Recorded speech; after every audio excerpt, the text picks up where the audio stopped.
اسلام میں سخاوت یا چیریٹی کا کانسیپٹ کیا ہے؟ آج ہم اس پر تھوڑی گہری بات کریں گے، صرف رولز نہیں بلکہ اس کے پیچھے کی اصل سپرٹ کو سمجھیں۔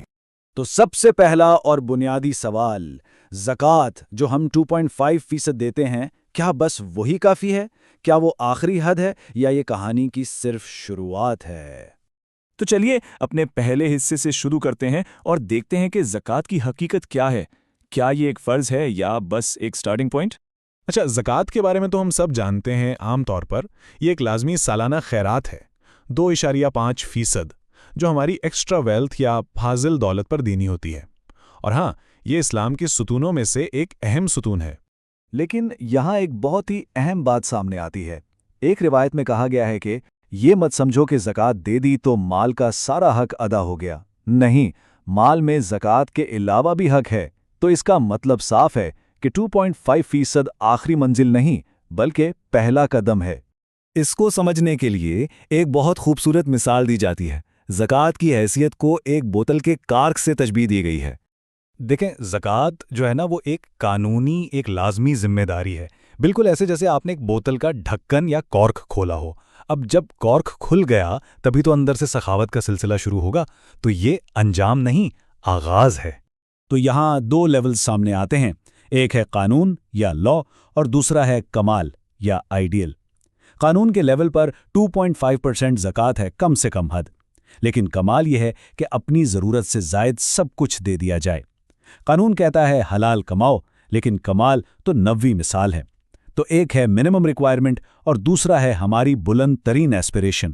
تو اس کمال، اس آئیڈیل کو سمجھنے کے لیے ہمیں نبوی اسوہ یعنی پروفٹ محمد صلی اللہ علیہ وسلم کی مثال دیکھنی ہوگی۔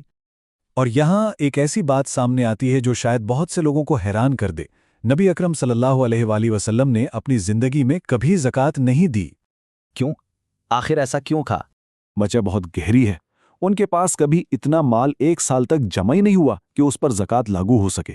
جو بھی ان کے پاس ضرورت سے زائد آتا تھا وہ فوراً ہی دے دیتے تھے۔ مال کو جمع کرنا ان کی عادت ہی نہیں تھی۔ یہی سٹینڈرڈ ان کا تھا، اور ان کے قریبی صحابہ جیسے حضرت علی، ابو ذر اور سلمان فارسی کا بھی یہی طریقہ تھا۔ اصل مقصد تھا دنیا کی چیزوں سے دل نہ لگانا۔ اب اس کو ایک اور اینگل سے دیکھتے ہیں، ایک عقلی دلیل سے۔ اسے آخرت کا بینک کہا جا سکتا ہے۔ یہ ایک لاجک کا فیصلہ ہے۔ ذرا سوچئے، دو بینک ہیں، ایک دنیا کا بینک جو شاید 10% پروفٹ دے، لیکن اس میں رسک بھی ہے، چوری کا، نقصان کا، پیسے کی قدر کم ہونے کا۔ دوسرا ہے آخرت کا بینک۔ یہاں ریٹرن کتنا ہے؟ کم سے کم 700 گنا، یعنی 70,000% یا اس سے بھی زیادہ۔ اور رسک؟ بالکل نہیں، گارنٹیڈ ریٹرن ہے۔ اور اس بینک میں ڈپازٹ کرنے کا طریقہ کیا ہے؟ پیسہ نہیں بلکہ خیرات کے اعمال۔ اور یہ سوچ صرف اسلام تک محدود نہیں۔ حضرت عیسیٰ علیہ السلام کا مشہور قول ہے، اپنا خزانہ زمین پر جمع نہ کرو، اسے آسمان پر جمع کرو، کیونکہ جہاں تمہارا خزانہ ہوگا وہیں تمہارا دل بھی ہوگا۔ لیکن کیا اس کمال یا آئیڈیل کا مطلب یہ ہے کہ ایک عام انسان اپنا سب کچھ دے دے؟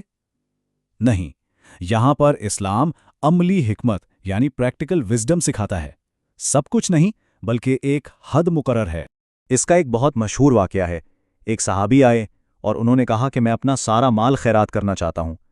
نبی اکرم صلی اللہ علیہ وسلم نے فرمایا نہیں۔ انہوں نے کہا اچھا تو آدھا دے دوں؟ آپ نے فرمایا آدھا بھی بہت زیادہ ہے۔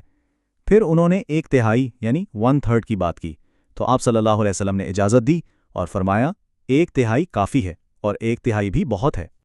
اور یہی پریکٹیکل ایڈوائس اسلامی قانون وراثت کا حصہ ہے۔ قانون کہتا ہے کہ کوئی بھی شخص اپنی وصیت میں اپنی جائیداد کا زیادہ سے زیادہ 1/3 یا 33.3% ہی خیرات یا کسی اور کو دے سکتا ہے، باقی 2/3 اس کے قانونی وارثوں کا حق ہے۔ اس طرح سخاوت اور خاندان کی ذمہ داری میں ایک خوبصورت بیلنس قائم کیا گیا ہے۔ تو اس ساری گفتگو کے بعد ہم آتے ہیں آخری اور سب سے اہم سوال پر، اور وہ سوال یہ ہے، جیسا کہ پہلے بھی ذکر ہوا، جہاں تمہارا مال ہوگا وہیں تمہارا دل ہوگا۔ یہ بات ساری بحث کو سمیٹ لیتی ہے۔ اصل چیز شاید یہ نہیں ہے کہ کتنا دیا گیا، اصل سوال یہ ہے کہ دل کہاں لگا ہوا ہے، دنیا کے مال میں یا آخرت کے خزانے میں۔